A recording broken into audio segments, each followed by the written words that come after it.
faut que l'activité sportive soit développée et soit en définitive presque prescrite et remboursée. Parce que si elle n'est pas remboursée, elle ne sera pas prescrite. Et pour qu'elle soit prescrite, il faut effectivement qu'elle soit connue.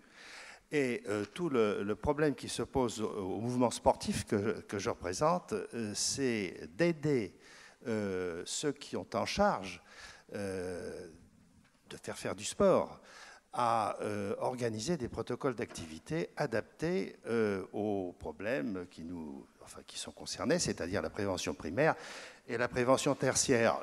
Quelle est la place de l'activité sportive et comment doit-elle être dispensée? La place de l'activité sportive, tout d'abord. Eh bien, on dit qu'il faut faire de l'activité physique 30 minutes par jour pendant 5 fois par semaine. Il y a ce qu'on appelle, excusez-moi du terme, c'est un tout petit peu, comment dirais-je, vulgaire, mais malheureusement, c'est ce qu'on propose, la bougeothérapie, c'est-à-dire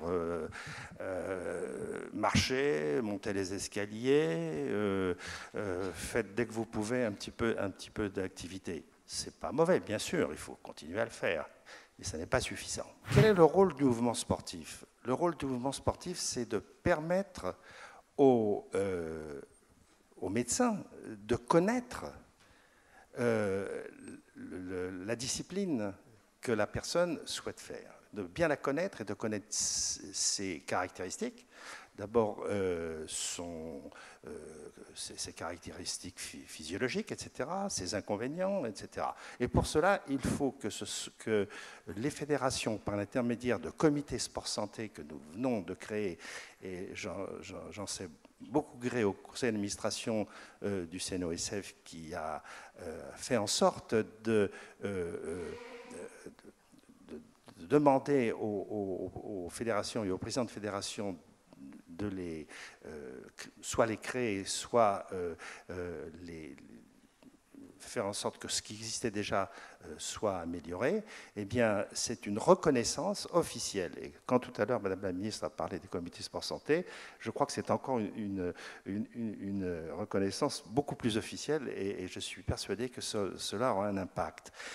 Je pense que ce qui est important, c'est qu'à la fois les médecins, spécialistes de telle ou telle discipline, les commissions médicales, les entraîneurs, les professeurs de ce sport se réunissent avec des pratiquants, avec aussi des dirigeants, parce que ça pose des problèmes multiples, et essayent, avec l'aide, bien entendu, de notre commission médicale, de créer dans ces comités sport santé des protocoles adaptés. Et à cet effet, nous venons d'organiser un pool ressources avec une personne, je ne vais pas dire les noms ici, mais une personne qui chapeautera tout ça, et 4 binômes, un pour le sport et cancer, un pour sport et obésité, diabète, un pour sport et maladies cardiovasculaires et un pour sport et vieillissement.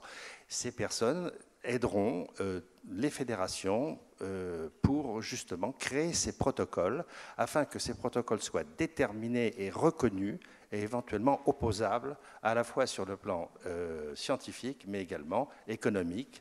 Et si les mutuelles, la sécurité sociale reconnaît ces protocoles comme étant efficaces et valables, eh bien, je crois que là, nous aurons fait un bon travail.